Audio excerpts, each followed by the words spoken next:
Salut à tous, on se retrouve pour l'épisode 3191 du Zap Image. On commence aujourd'hui en ce samedi 25 janvier avec des anniversaires. Et on commence tout d'abord avec la légende espagnole Xavi. Il fête aujourd'hui ses 45 ans, ancien très grand joueur du FC Barcelone. Il a également entraîné le Barça. Donc voici son palmarès, il est quand même incroyable. Hein. Une Coupe du Monde remportée, 2 fois l'Euro, 4 Ligues des Champions, 2 Super Coupes d'Europe, 2 Mondiales des clubs, 8 fois la Liga remportée en tant que joueur et 1 fois en tant qu'entraîneur.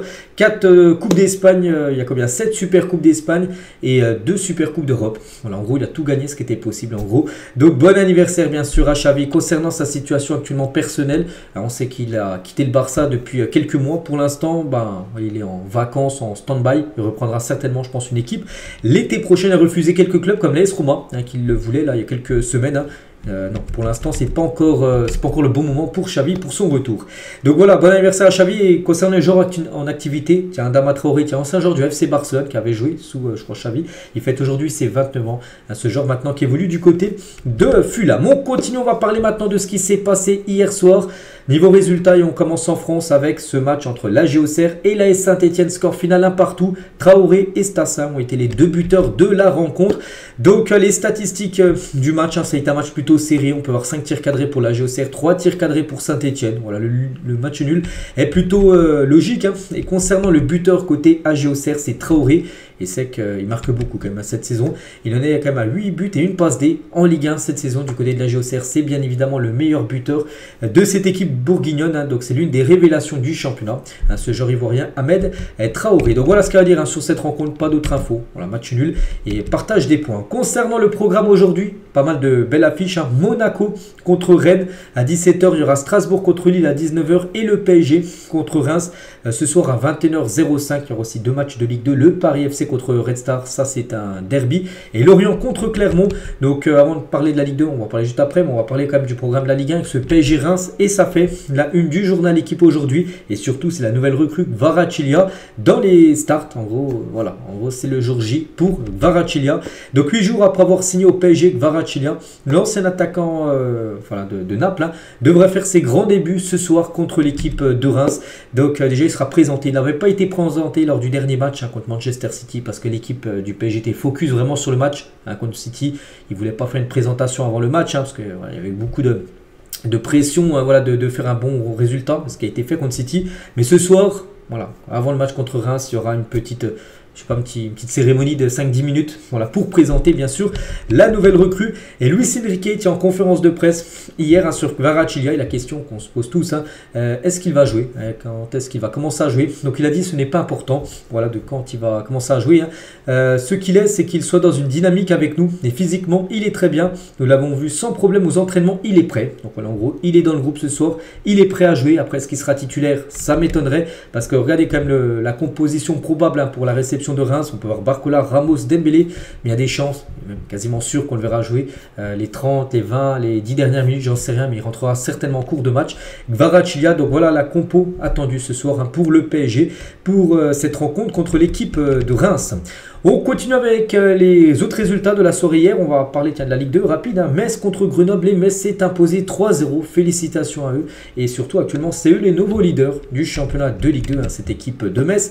Le beau résultat aussi de Guingamp qui est parti s'imposer 1-0 du côté de Caen. Caen, les gars, c'est une catastrophe cette saison. Je crois qu'ils sont à 4 ou 5 défaites d'affilée Caen. Donc, la bonne opération, c'est Guingamp qui enchaîne comme une 3e victoire de rang. Avec cette victoire 1-0, ils ont gagné également 3-0 et une victoire 4-1. Avant, ils avaient fait un nul contre Dunkerque. Donc voilà, Guingamp aussi. Actuellement, je crois que c'est 3e. Il y a Metz qui est premier, il y a Lorient 2e et Guingamp qui est 3e. Voilà, très bonne opération pour Martigues aussi. Belle opération s'imposant 3-0 hier contre l'équipe de Amiens. Donc les autres résultats, on peut voir par exemple que l'AS Ajaccio s'est imposé 2-1 du côté de Rodez. Laval s'est imposé 1-0 contre 3. Il y avait Bastia contre Pau, 1 partout. Donc 2 matchs aujourd'hui et un match lundi entre Annecy et Dunkerque. Et pour revenir sur le match entre Bastia et Pau, donc il y a eu un partout, mais le coach de Bastia, il a un peu disjoncté. Donc le craquage du coach de Bastia en Ligue 2 hier soir, donc Benoît Tavenot attrape Jordi Gaspard, donc un joueur de Pau par le callback. En gros, il est tombé juste devant lui et pour lui, il n'y avait pas faute de son joueur de Bastia. Donc en gros, il faisait de la simulation. En gros, le joueur de Pau, il est parti, il l'a pris voilà, par le col, il l'a remonté, enfin, il l'a relevé. Donc après, bien sûr, grosse embrouille, un carton rouge direct, hein, bien sûr, pour le coach de Bastia. Donc voilà ce qui s'est passé hein, lors de cette rencontre qui s'est finie partout. Concernant le classement de cette Ligue 2, après les résultats d'hier, donc Metz en tête 37 points, au même nombre de points que Lorient, mais Lorient, bien sûr, s'il s'impose aujourd'hui, reprendra 3 points d'avance sur le FC Metz, donc gagnant en 3e. Le Paris FC, attention, parce que le Paris FC commence à être décroché. Donc aujourd'hui, je joue contre Red Star, une équipe qui est 14e. Ils doivent s'imposer hein, parce qu'ils ont 34 points. En cas de victoire, ils reviendraient dans les premières positions. Mais voilà, parce que devant, ça prend des points. Et eux, actuellement, on sait qu'ils font un peu du surplace. L'équipe du Paris FC, donc voici ce classement de la Ligue 2. Il y avait également des matchs de National 3e division. Voici tous les résultats avec la belle victoire de Nancy 2-0 à Concarneau. Nancy actuellement leader et conforte leur première place. Donc la belle victoire aussi de Aubagne, hein, qui enchaîne pas mal de victoires là ces dernières semaines. 1-0 à Rouen. Dijon a fait 3 partout contre l'équipe de Quevilly. Ou Versailles et Paris Atlético, pareil, hein, 3 partout. Il y a eu pas mal de buts les gars lors de cette journée de National, avec aussi la 5 buts entre Châteauroux et Nîmes. Donc le classement, donc c'est Nancy en tête devant Boulogne, Orléans, Aubagne, Dijon, Le Mans, Sochaux. Voilà, 7 premières positions de ce championnat de 3e division française. N'oubliez pas, c'est les 2 premiers qui montent en Ligue 2 et le 3e. Il n'y a même pas de 4e et 5e, donc c'est seulement le 3e qui jouera contre le 16e, hein, bien sûr, de la Ligue 2 pour un barrage. On continue, on va parler d'un autre championnat. C'était en Italie. Il y avait le Torino contre Cagliari hier soir. C'était de la Serie A. Et le Torino s'est imposé 2-0 grâce à l'Écossais chez Adams. Voilà, donc a marqué à la 6e, à la 61e minute de jeu. Donc belle victoire hein, pour eux. 6 tirs cadrés, 2 buts marqués. Et bien sûr, l'homme du match, eh ben, c'est Adams, l'Écossais, qui a marqué les 2 buts pour l'équipe du Torino. Aujourd'hui en Italie, il y a Como, Atalanta Bergame à 15h. Naples Juventus. Là, c'est une très belle rencontre à 18h. Et Empoli contre Bologne ce soir à 20h45. Du côté de la Liga, il y avait également une rencontre hier, Las Palmas contre Osasuna, score final 1 partout entre ces deux équipes. On va voir les deux buteurs, donc voici les stats aussi à match série, hein. 16 tirs pour les deux équipes, plus de tirs cadrés pour Las Palmas, mais voilà, le nul a été le résultat, on va dire, final. Et concernant le programme aujourd'hui, pas mal de foot, hein. Donc Mallorca Betis, Atlético Madrid contre Villarreal à 16h15, le FC Séville contre l'Espagnol, et ce soir le Real Madrid se déplace du côté de Valladolid, hein. Je crois que Valladolid, si je me trompe pas, peut-être je me trompe, mais je crois que c'est pas loin de Madrid, hein. C'est peut-être quasiment un derby entre ces deux équipes. Donc voilà, concernant le programme et concernant le Real Madrid, hein, qui joue à Valladolid. Donc voici le groupe retenu, hein, par Carlo Ancelotti. Donc Mbappé, Rodrigo, Hendrick, hein, même Tchouaméni sont tous présents. Notez que Vini Junior n'est pas là parce qu'il est suspendu, hein. Il a pris un rouge, souvenez-vous, lors du match contre Valence. Donc il a pris 2 matchs de suspension. Il a déjà purgé un match contre Las Palmas. Là, c'est son 2e match. Il sera suspendu également mercredi en Ligue des Champions contre Brest, hein, Vini, parce qu'il a pris un jaune pour simulation lors du dernier match. Donc voilà, il est suspendu de 2 compétitions différentes, le joueur brésilien. On continue, on prend la direction cette fois-ci de l'Allemagne. Il y avait un match hier entre Wolfsburg et Holstein-Kiel, hein, une équipe promue de partout, hein. Pourtant Wolfsburg a plus de 22 tirs, voilà, énormément de frappes, mais voilà, Holstein-Kiel efficace, hein, 2 tirs cadrés, 2 buts. Et voilà, partage des points entre ces deux équipes. Et le programme aujourd'hui, donc Dortmund, hein, tiens, qui va changer, enfin qui a changé d'entraîneur, hein, c'est fini avec Nuri Sahin. Ils reçoivent l'équipe du Werder, hein, ils sont 10e quand même de Bundesliga. Le Dortmund, ils doivent prendre des points, hein, pour essayer, parce que maintenant le titre, hein, c'est fini, hein. Ils ne gagneront pas le championnat, mais au moins essayer d'accrocher une place en Ligue des Champions, finir au moins dans le top 4, hein, ce serait bien pour eux, parce que là, ils sont 10e, c'est très compliqué. Donc le Bayern Munich se déplace à Fribourg, Leverkusen se déplace à Leipzig. Là, c'est une très belle affiche, hein, cet après-midi à 15h30. Et du côté, tiens, vu que là on est en Allemagne, hein, première division, mais je vais juste parler de la 2e division, parce qu'aujourd'hui, il y a un match de Bundesliga 2, donc la Ligue 2 allemande, hein, et il y aura quand même 71 500 supporters aujourd'hui lors de la rencontre entre le Hertha Berlin et Hambourg en Bundesliga 2, hein, pour vous dire que malgré que c'est la 2e division, 71 000 personnes. Et même en France, les gars, il n'y a aucun stade là ce week-end où il y aura plus de monde que ce stade là. Donc voilà, pour vous dire qu'il y a énormément de monde, hein, dans les stades, hein, du côté de l'Allemagne. Du côté de la première ligue, donc hier il n'y avait pas de match, mais on va parler du programme aujourd'hui parce qu'il y a des belles affiches. Donc Brighton reçoit Everton, Liverpool reçoit l'équipe de Ipswich, Nottingham 2e ex-aequo avec Arsenal ira défier l'équipe de Bournemouth, qui est aussi une équipe surprise, hein. Là c'est quand même 2 belles équipes qui vont s'affronter. Southampton, Newcastle, Arsenal se déplace à Wolverhampton, et à 18h30, c'était une affiche de finale de Ligue des Champions il y a quelques années entre Manchester City City et Chelsea à 18h30 tout à l'heure. Et concernant Manchester City, Pep Guardiola, donc il n'a pas parlé de Chelsea. Bon, certainement, il a fait des déclarations, mais une qui est sortie, les gars, sur Kyle Walker. On sait que c'est un joueur qui a voulu partir de City. Il lui a dit, en gros, il y a 2 semaines, je veux quitter le club. Et il a réagi à ça. Il a dit, Walker a décidé de partir. Le défenseur le plus coriace, le plus rapide et le plus fort que nous ayons a décidé de quitter le club. Voilà, bien sûr, il est dégoûté parce que Kyle Walker, il a demandé de partir et c'est officiel. Il est parti et il a bien signé du côté de l'AC Milan. On en parlait depuis pas mal de jours là, ça y est, c'est fait les gars. Donc voilà, gros coup dur pour City parce que pour Pep Guardiola, c'est son meilleur défenseur, le plus rapide, le plus coriace, tout ça. Puis il quitte en gros cette équipe de City. Donc c'est un prêt avec une option d'achat fixée, je crois 5,5 millions d'euros. Ça coûte pas cher. Après les gars, Walker, il a quand même plus de 32 ans. Toujours tiens du côté de Manchester City. Donc c'est que maintenant on a l'impression qu'on a les anciens. On pense à Walker, on pense à Kevin De Bruyne en fin de contrat en fin de saison. Je pense qu'il va partir. Je pense aussi à Bernardo Silva. C'est peut-être sa dernière saison du côté de City parce que maintenant City rentame un nouveau cycle de nouveaux joueurs. Et on sait que là c'est les derniers jours. Victor 19 ans, Kusanov 20 ans, Marmoush, bon je sais pas son âge mais il n'a pas plus de 22-23 ans. Je pense qu'il est dans ces eaux-là. Donc voilà, c'est vraiment la nouvelle génération de joueurs, un nouveau cycle qu'il faut du côté de City. Et concernant Omar Marmoush, qui a été acheté 75 millions d'euros hors bonus, plus 5 avec les bonus. Bon bref, il devient le 4e joueur le plus cher de l'histoire de Manchester City, derrière De Bruyne, Vardiol et Grealish, qui avait été acheté plus de 117 millions d'euros à l'équipe d'Aston Villa il y a quelques années. Et concernant Omar Marmoush, un premier entraînement pour lui. Après, est-ce qu'il sera dans le groupe? Je sais pas, j'ai pas vu le groupe de City aujourd'hui pour le match contre Chelsea, j'en sais rien. Mais s'il est dans le groupe, il y a de fortes chances qu'on le voit jouer. Ses premières minutes, bien sûr, Omar Marmoush. Et concernant City, où j'ai dit il y a déjà 3 recrues là et c'est pas fini, parce que le mercato, on est le 25, n'oubliez pas que c'est ouvert jusqu'au 3 février. Et City devrait recruter ce joueur, les gars, c'est un défenseur, Juma Ba, voilà, un joueur né en 2006.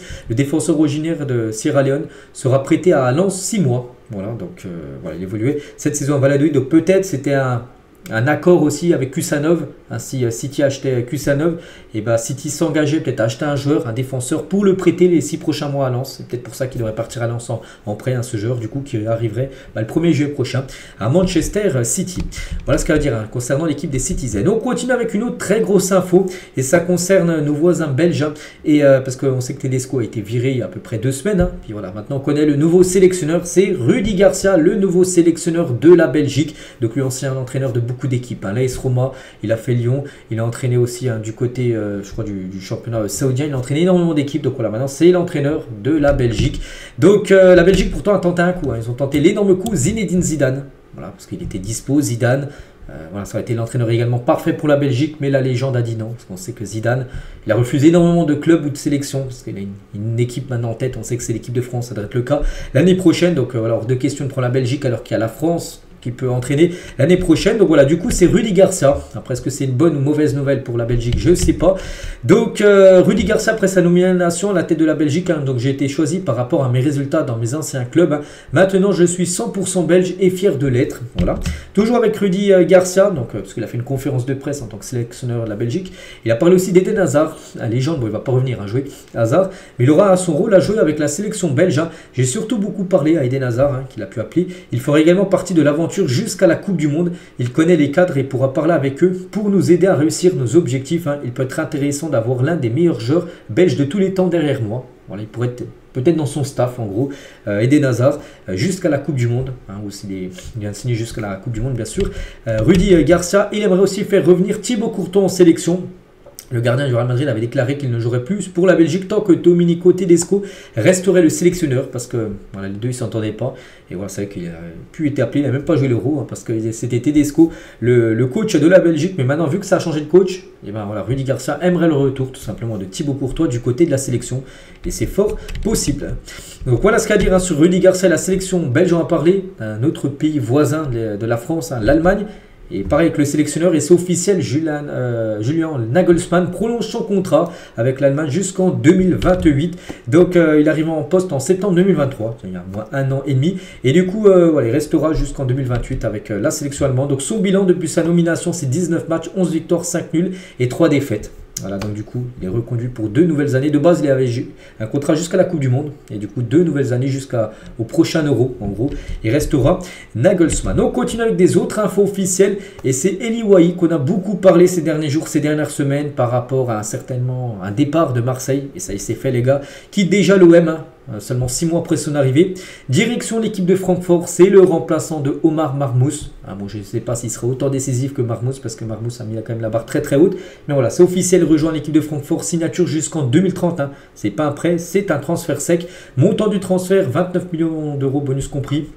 En gros, c'est 26 millions d'euros fixe plus 3 millions de bonus. De base, Francfort avait proposé 20 au début. Marseille nous dit hors de question, on l'a acheté 30. On ne va pas perdre 10 millions d'euros. Du coup, ils ont augmenté leur offre de 26 plus 3 millions de bonus, qui fait 29 millions, avec, je crois, un pourcentage aussi à la revente de 12%, parce qu'il fait peut-être quasiment 30%. En gros, Marseille a récupéré ce qu'ils avaient investi, en gros, sur Eli Wahi. Et du coup, son bilan, on peut le faire, hein, du côté de Marseille. Hein, déjà, il a très peu joué, 602 minutes, hein, ça fait quand même peu. Hein, ça fait peut-être 7 matchs joués, alors que Marseille a peut-être joué, je ne sais pas, 25 à peu près depuis le début de saison. 7 fois titulaire, parce qu'il a joué souvent des bouts de match, parce que Mopaï était... De base, les gars, Mopaï, il était arrivé à Marseille pour être le remplaçant, voilà, de Wahi. Hein. Wahi devait être le titulaire et Mopaï le remplaçant. Et du coup, ça a été plutôt l'inverse. Hein. Ça a été plutôt Mopaï le titulaire et Wahi le remplaçant. Donc bref, seulement 3 buts et une passe D. Voilà, ça a été compliqué. On pensait, voilà, on doutait de Marseille, hein, qu'il n'allait pas réussir et ça a été le cas. Et du coup, bon, il a mis un petit message, hein, pour les supporters de l'OM, reconnaissant d'avoir pu faire partie de ce projet. J'ai apprécié chaque moment, les bons comme les moins bons. Hein. Merci pour tout. Donc voilà, maintenant, nouvel attaquant du côté de Francfort, qui aura 2 attaquants français avec aussi Hugo Ekitike. Donc on a hâte de voir les débuts d'Eli Wahi, hein, du côté de la Bundesliga. Donc on lui souhaite bonne chance. Hein, lui, c'est vrai qu'il a quand même enchaîné les clubs là. Sur les 6 derniers mois, il a fait 3 clubs, donc Lens, Marseille et Francfort. Donc bonne chance, hein, bien sûr, à Wahi. Et du coup, du côté de Marseille, hein, ça avait été dit, hein, il y a quelques semaines, ouais, enfin même il y a quelques jours, si Wahi partait, il y aura un remplaçant. Et c'est De Zerbi qui l'a confirmé hier en conférence de presse. Hein. Marseille aura un attaquant. De Zerbi vient d'annoncer en conférence de presse la volonté de l'OM de remplacer Wahi, parce qu'ils ne vont pas jouer seulement avec Mopaï en attaque. Un nouveau neuf débarquera à Marseille avant la fin du mercato. Et l'OM négocie actuellement pour Amine Gouiri, qui peut être le remplaçant parfait d'Eli Wahi. Hein. Donc en parallèle, Ismaël Koné plaît au Stade Rennais et le club phocéen va essayer de le prêter pour faciliter les échanges. Donc vous avez compris, hein. Donc Koné, un joueur de Marseille qui joue très peu, va partir peut-être à Rennes et dans le sens inverse. Hein. Donc Gouiri débarquera du côté de Marseille. Et De Zerbi, hein, pour revenir sur Ismaël Koné, donc un joueur canadien qui a très peu joué lui aussi, il arrive en l'été dernier. Donc Koné, hein, va probablement nous quitter. Hein, genre voilà, pour dire voilà, en gros qu'il y a de fortes chances qu'il parte. Hein. C'est pourquoi il n'était pas présent à l'entraînement aujourd'hui. Hein, il a dit ça hier en conférence de presse, Roberto De Zerbi. Donc recruté contre 12 millions d'euros l'été dernier, l'international canadien n'a pas réussi à s'imposer en disputant que 361 minutes. Déjà tout à l'heure on parlait de Wahi qui avait joué 600 minutes. J'ai dit déjà c'est peu, alors lui c'est la moitié. C'est 360 minutes, ça fait 4 matchs joués.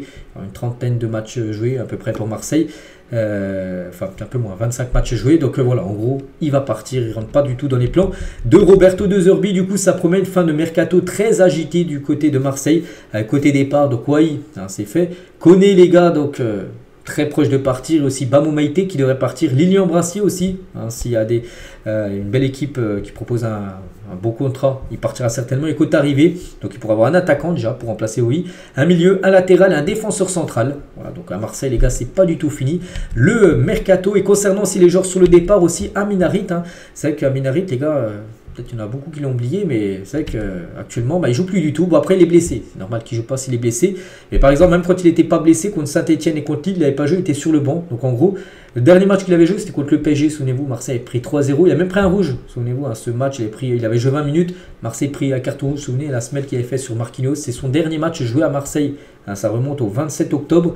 Donc lui aussi, il y a de fortes chances que si un club s'intéresse à lui, il parte. Et il y a l'Olympiakos, en gros, qui serait très intéressé pour l'avoir en prêt pour cette deuxième partie de saison.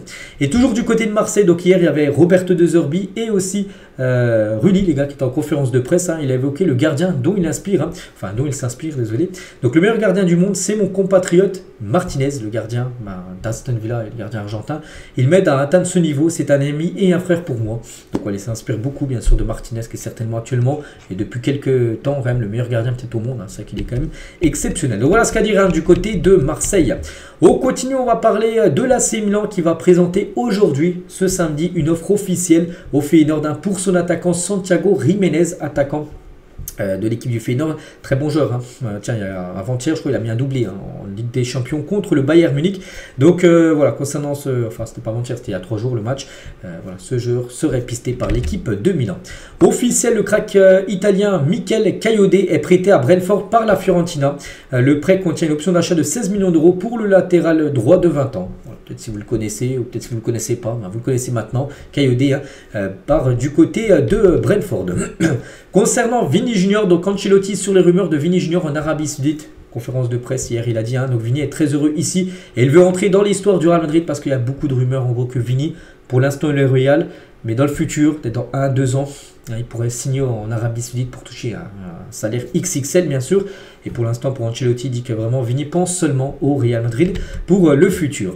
Il existera un accord de principe entre Junior Dina Ibembe, ancien joueur du PSG, la Francfort, hein, et l'AS Monaco annonce RMC Sport. Hein, donc des négociations seront en cours entre Monaco et Francfort pour un prêt. Voilà, donc s'il se réalise, ça serait plutôt un joli coup pour l'équipe de Monaco. Donc voilà, ce joueur hein, qui joue peu quand même du côté de Francfort pourrait quitter cette équipe et revenir en Ligue 1, lui qui jouait au PSG avant, mais qui jouait très très peu. Parlons un peu de la saison de Samuel Mgula, donc un joueur belge hein, de 21 ans, Serie A. Donc il a joué 595 minutes, donc il joue des bouts de match, mais voilà, pas mal, hein, 3 buts, 2 passes D, 1 penalty obtenu. Il a rejoint l'académie, donc le centre de formation de la Juve, il y a 5 ans, en provenance d'Anderlecht, et devient de plus en plus décisif à la Juve. Voilà, un joueur... J'ai déjà entendu parler, il est tout jeune, 21 ans, c'est un joueur à suivre hein, également. Du côté de la Juventus Turin. Morgan Gibbs-White hein, donne son GOAT du football. Hein, donc le joueur de Nottingham, il a dit, hein, donc le GOAT c'est Cristiano Ronaldo. Ce qu'il a fait pour le football est évidemment incroyable. Hein, je dirais qu'il est probablement le meilleur joueur à avoir jamais joué au football. Moi après chacun a son point de vue. Il y en a qui disent c'est Messi, il y en a qui disent que c'est Cersei, il y en a qui disent que c'est Maradona, il y en a qui disent c'est Zidane, il y en a qui disent c'est Pelé. Chacun bien sûr a son meilleur joueur. Moi personnellement je pense que c'est Messi. Voilà, je vous dis tout ce qu'il a pu remporter avec la Coupe du Monde en plus voilà, le Ballon d'Or, tout ça. Pour moi, celui qui est tout au-dessus, je pense c'est Messi. Bref, chacun a son préféré. Hein. Et le débat Ronaldo-Messi, il a dit, on peut débattre des deux. Hein. Je pense que c'est une question de préférence personnelle quand il s'agit de ces deux-là. Je supporte Manchester United, j'ai grandi en étant enfant. Évidemment, je préfère Ronaldo. Voilà ce qu'il a pu dire. Hein. Le joueur de Nottingham Forest. On va parler cette fois-ci de l'ex-entraîneur de l'AC Milan, Paulo Fonseca, condamné à 10 000 € d'amende pour ses critiques contre un arbitre à l'issue du match perdu à Bergame, à l'Atalanta. Quelques semaines. Donc Fonseca avait estimé que le résultat du match avait été déterminé par l'arbitre Federico Lapena. Donc du coup, cet arbitre a fait un rapport et du coup il a pris 10 000 € d'amende. Voilà l'ancien coach hein, bien sûr de l'équipe milanaise. Manchester United entre dans la course pour recruter Christopher Nkunku, l'ancien joueur du Paris Saint-Germain, donc joueur maintenant de Chelsea mais il joue très peu. Et bien il pourrait filer à Manchester United et surtout il pourrait pourquoi pas un échange entre deux joueurs des deux clubs.